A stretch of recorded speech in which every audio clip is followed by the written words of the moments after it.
แต่ว่าเวียกงานการเฮือนครัวเฮือนชานในเพิ่นเฮ็ดปกติบ่หรือว่านั่นน่ะ เฮ็ดอยู่เพิ่นเฮ็ดปกติอยู่ แต่ว่าหักไป ไปก็ไปใช้ เพิ่นเคยไปแบบนี้บ่หรือว่าหากับบ่เห็นมานี่ มาก็บ่เห็นเหมือนนี้แหละบ่เห็น เอา เพิ่นปลูกนั่นเฮ็ดในสวนนั่นเหรอ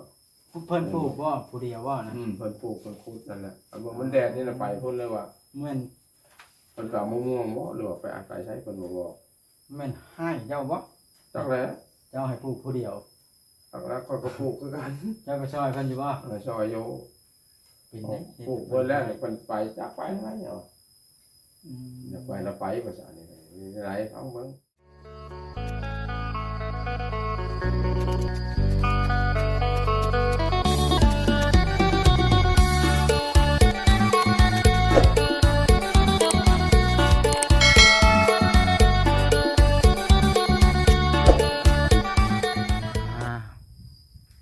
พี่น้องเอ้ยเปิดภาพขึ้นกระดานมาหาลุงหมอพี่น้องเลยเธอยังอยู่เพื่อนของลุงหมออยู่เวลากะ4 โมงแรงแล้วพี่น้องเอ้ยตอนนี้แต่ว่ากันยังแดดอยู่เพราะว่ามันตอนเช้าช่วงเที่ยงนะมันครึ้มฝนนี่กันยังแดดแต่ว่าแดดกะอ่อนๆแล้วล่ะผ้าโต้แท้นี่บ่จ้อยบ่ซื้อมานี่สบายดี ไปดิ โตโถ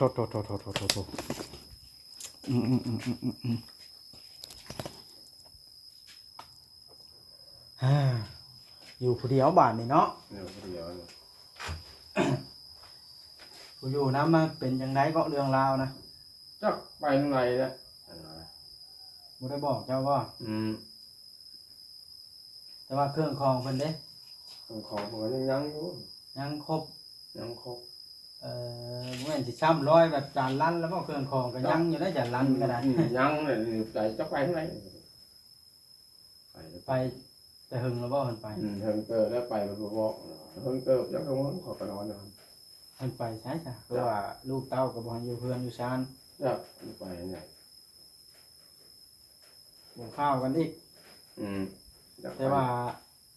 เวียกงานการเฮือนครัวเฮือนชานในเพิ่นเฮ็ดปกติบ่หรือว่านั่นน่ะ เฮ็ดอยู่เพิ่นเฮ็ดปกติอยู่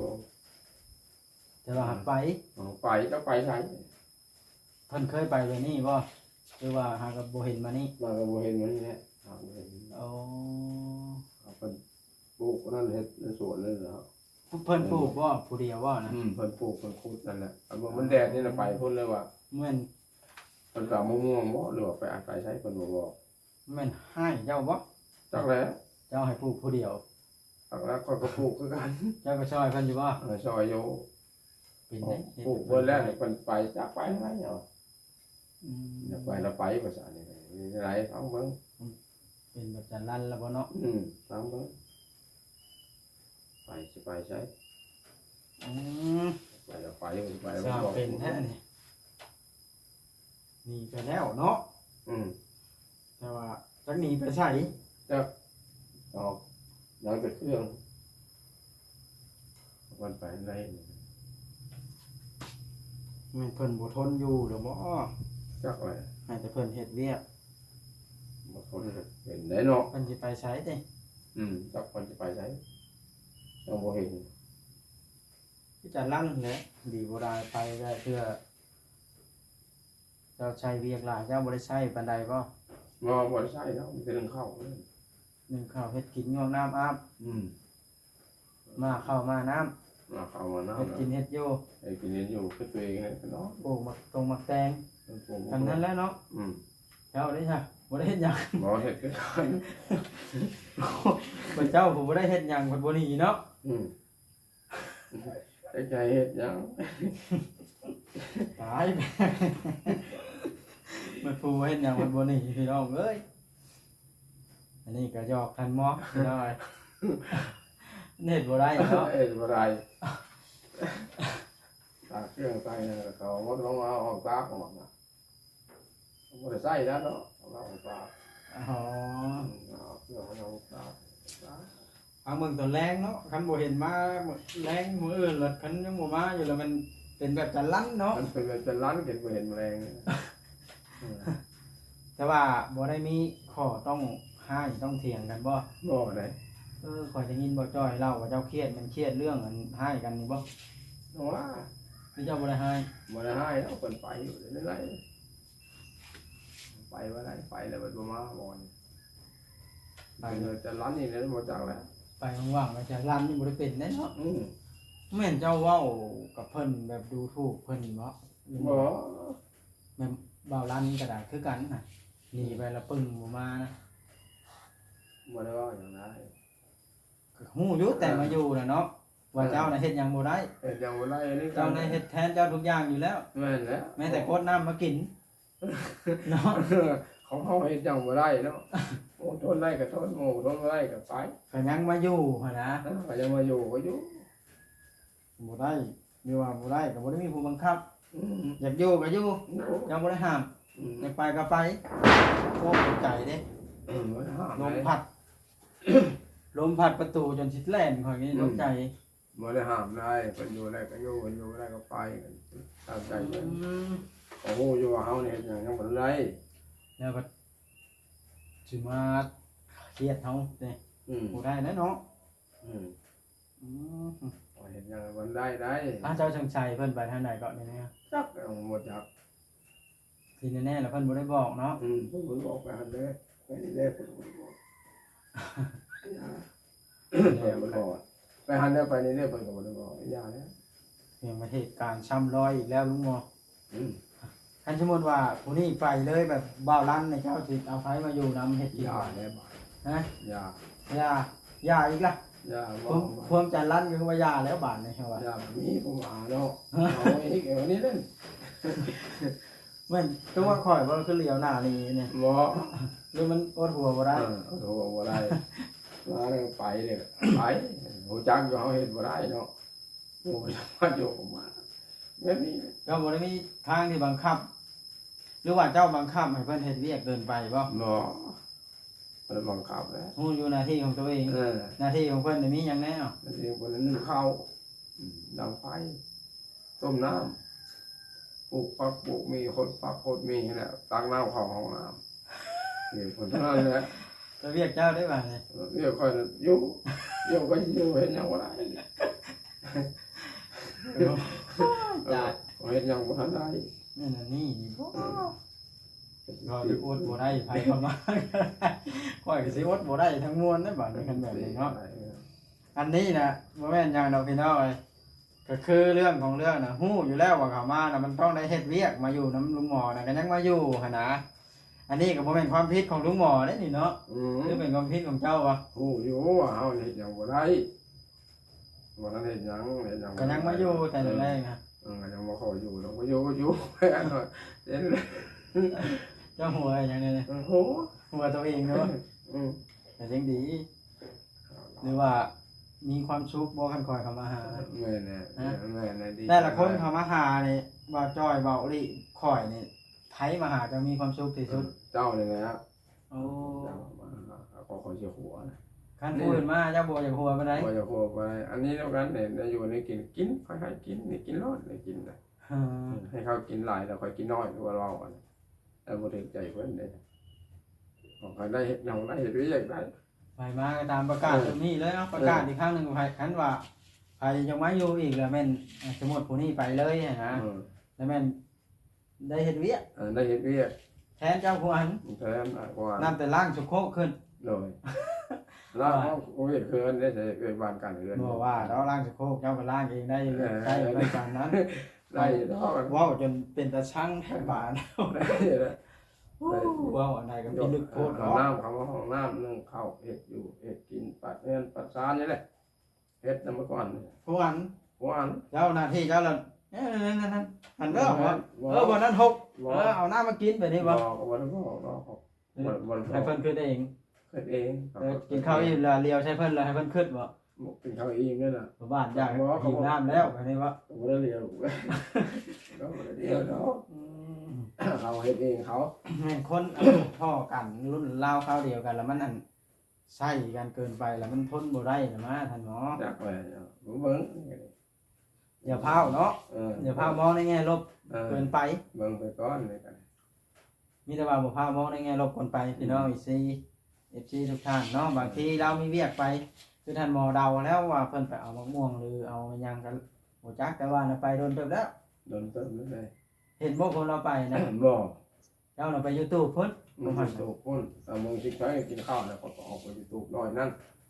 แล้วคนเดี๋ยวนี้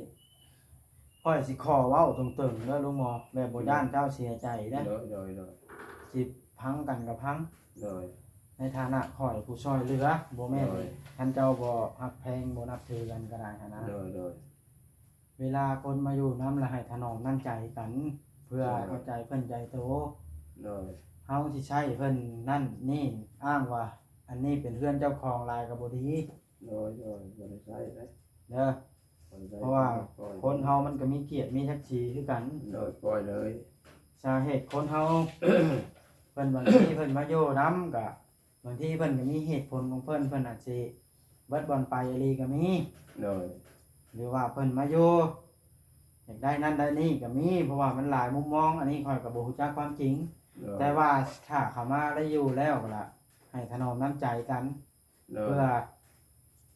เอาใจเพิ่นใจโต เลย พังก่อนสิถามหูเจ้านี่ อยากพังแนวม่วนหรือแนวให้ น้ำมูล แน่ตาเจ้านี่อยากเบิ่งแนวงามหรือแนวขี้ร้าย จะเบิดงาม แน่ปากอยากแนวแซ่บหรือแนวบ่แซ่บ อยากแนวแซ่ แน่หูดังอยากดมแนวเหม็นหรือแนวหอม แนวหอม นั่นล่ะของคนอยู่เจ้าอยากอยู่ทุกข์หรืออยากอยู่สบาย จะอยู่สบาย นั่นคนเฮามันในโลกนี้มันต้องการสิ่งนี้คอยว่าทุกคน เลย อยู่มันก็ต้องอยากอยู่ว่างสบายใจ เลย บ่ว่าไผ แล้วเวลามาออกมาจะรู้สบายสบาย แล้วเราไปยังไสเลยเนี่ย เร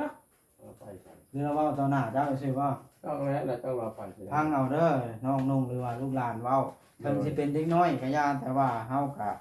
พอฮู้อยู่การใช้ชีวิตนำมนุษย์โลกนี่เฮาก็ไปเจอหลายบ่อนหลายหม่องแล้วลุงหน่อยบทเรียนก็คือสิหลายเด้อแล้วล่ะบทเรียนที่บ่ได้อยู่ในบทเรียนก็ได้หันนะ ไม่แล้ว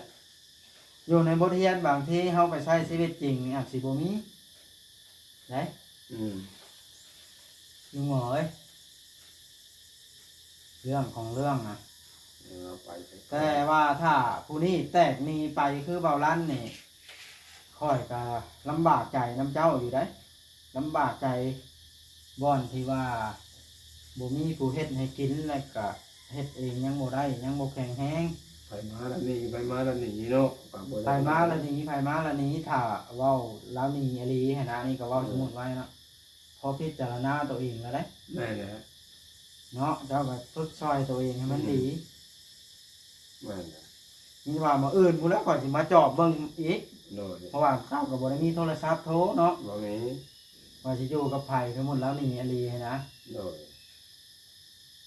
ผมโทรศัพท์ ถ้ามีโทรศัพท์ยังว่ามีเรื่องราวอันใดก็โทรบอกค่อยเนาะ โดยนี่โทรศัพท์ผมบ่มี โทรศัพท์โทรบ่ได้โทรเนาะ โทร ทราบก็ทราบในหั่นก็ได้คันมีโทร ได้ ศัพท์ โทรศัพท์มีโทรศัพท์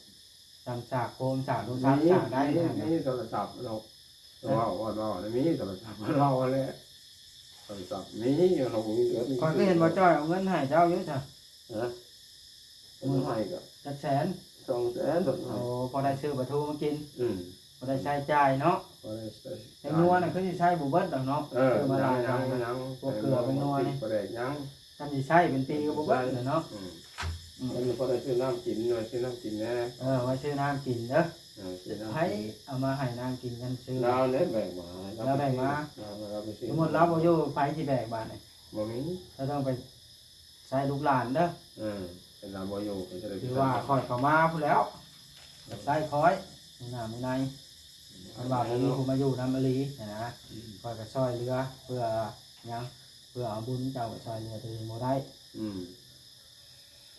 หนักใจรีพี่น้องในเรื่องนี้ก็ได้คันนั้นสมมติว่าพอคำใส่เพิ่นหนี้จากลุงหมอรีก็ได้หรือว่าเป็นน้ำเหตุผลในเป็นน้ำลุงหมอบ่เฮ็ดเวียกช่วยเพิ่นปล่อยว่าจังหนี้นะใครมาอยู่กันหนี้นะ อะไรกับเพิ่นอะไรกับเพิ่นเราเป็นเนาะ มันก็บ่เป็นแล้ว สมมุติว่าค่อยจะยกตัวอย่าง เจ้านี่ไปอยู่เฮือนละหมู่ละหมู่ใช้เจ้าควรละหมู่ละบ่เฮ็ดหยังนี่เจ้าสิอยู่ได้บ่ บ่ได้แล้ว แน่นี่ล่ะความสมเทียบค่อยจังเว้าว่าเอาใจเพิ่นมาใส่ใจโตเด้อบัดนี้ลุงเด้อ โดย ลุงหมอพี่น้องเอ้ยคนเฮานี่คือคอยถามละตาอยากเบิ่งแนวงามหูอยากพังแนวม่วนร่างกายอยากนอนบ่อนสบาย โดย เวลาเฮาเฮ็ดหยังกับคนก็ตามคือกับเสียงเฮาห้องเขาทํเฮาห้องคำว่าบ่ขออนุญาตนำบักซัวห้องเขาทํนี่เนาะมันสิก้องออกมาแบบใดก้องว่าเสียงบักซัวคือเก่าแหละเนาะคันห้องโอ้เสียวเจ้าคือหล่อแท้เสียงก้องขึ้นมาก็โอ้เสียวเจ้าคือหล่อแท้แน่ คือเก่านะ นี่ล่ะคนเฮาจึงเลือกปฏิบัติถ้าใครอยากได้ชั่วทำชั่วอยากได้แนวดีทำดี นั่นแหละ คือคู่มือนี่เว้าขออนุญาตนำบ่แม่นว่ายกย่องตัวเองก็เว้าในส่วนตัวเนาะชาวที่ตัวเองก็ทำคู่มือนี่เฮาตั้งใจช่วยเหลือคนทำความดี โดย ผู้ที่ตกทุกข์ในยากช่วยเหลือตัวเองบ่ได้แล้วเฮาช่วย โดย บ่แม่นดอกต้นทุนตัวเองก็ได้แปลว่าให้ผู้รักผู้ใหญ่เพิ่นเบิ่งเห็นเฮาก็เป็นสะพานบุญให้เพิ่นใช้ให้ไปช่วยไผก็ได้ไปช่วยผู้นั้นเพิ่นให้ช่วยเท่าใดให้ออกชื่อเฮาก็ออกชื่อ บ่ให้ออกชื่อเฮากับบ่ได้ออกเพราะว่าเฮากับพังคำที่เพิ่นต้องการตามที่เพิ่นต้องการนะทุกสิ่งทุกอย่างนะลุงหมอคือเช่นค่อยกับเจ้านี่มันบ่แม่นการช่วยเหลือแล้วมันเป็นการหักแพงกันเช่นลูกหลานหรือว่าอ้ายน้องกันแล้วเจ้าสังเกตเบิ่งแต่เริ่มต้นบ่มีไผปากไผเว้านะมีไผมาซอยมาเว้ามาปากนำเจ้า บ่มีไผ มีไผ บ่มีไผมีแต่บอกว่า ฮ่านถามว่าบ่มีไผว่าบ่มีไผแต่มีข่อยนี่เด้ยังยืนข้างๆจนทุกมื้อนี่ นั่น ข่อยได้ยินแนวบ่ดีอย่างเช่นชาวบ้านเว้าลือกันเนอกข่อยละมาเข้ามาแจ้งเจ้าเมื่อวานในย่านเพิ่นจ้องตาย่านว่าเฮ็ดแนวสิ่งชั่วร้ายแนวบ่ดีข่อยก็มาตักเตือนไว้ โดย ย้อนว่าบ่อยากให้เกิดขึ้นถ้าเกิดขึ้นแล้วมันแก้บ่ได้ตักเตือนกัน โดย เนาะ โดย พี่น้องไอ้นัดใจแล้วมานี่4-5 โมงแรงแล้วเริ่มคอยค่ำแล้วยังบ่มาอยู่พร้อมใส่ก็ได้จักไปทางใดเนาะ จัก น้ำเพิ่นก็อาบอยู่นี่บ่ได้เก่า อาบอยู่นี่ฮะ กินอยู่นี่อาบอยู่นี่นอนอยู่นี่เนาะ กินอยู่นี่อาบอยู่นี่นอนอยู่นี่ แต่ว่ามานี่เราบ่จักแล้ว เราจักไปทางไหน แต่ว่าบ่ได้มีแนวให้กันเนาะ บ่มีหานี่ยากอะไรคนไปยังไปทางไหนทางใดก็เพิ่นบ่ได้บอกไปหาเลิกไปนี่ก็เลิกก็บ่ได้บอกก็เก่าก็บ่ได้ไปดอก ว่าเนี่ยสิหาผู้ใดมาให้ลุงหมอใช้อีกคันเป็น ฮะ เอาไว้น่ะ บ่ลุงหมอ เจ้าจะให้คอยนี่บ่มานอนรับใช้เจ้านะลูกเมียคอยได้ซะนะฮะ ก็ฟังเบิ่งแล้วไปนี่นะ อย่าพาสรุปเนาะมีแต่ว่ารอเบิ่งมื้อหน้าเนาะถึงว่ายังมาอยู่ก็ถือว่า ตั้งแต่เราไปเอาม่วงนี่เลยว่าเราไปเอาแบบไหน มาจ้อยมาถ่ายเจ้าจะคลิปมานี่ 2 คลิปหรือ3 คลิป 2-3คลิปคุณบ่ได้นี่เราเอาไปไว้ลงหลายมื้อเนาะ ใช่ไหม เราเอามาเอามื้อละคลิปละ2นี่ก็พอมีเรื่องราวกับถ่ายเนาะถ่ายหลายมันก็บ่จักยังเบิ่งให้พี่น้องก็ได้พี่น้องแล้วแต่ใครก็ได้เนาะมาจ้อยกับคนฮักแพงกันเฮาก็ได้ทีมงานเดียวกัน แต่ว่าถ่ายคลิปล่ะมาถ่ายคนละเทื่อนะมีงานมีหยังเฮาก็สื่อสารกันว่าจ้อยนะเพิ่นก็เป็นคนดีได้ เล่นมาเนี่ยเรามาแล้วเรามาแล้ว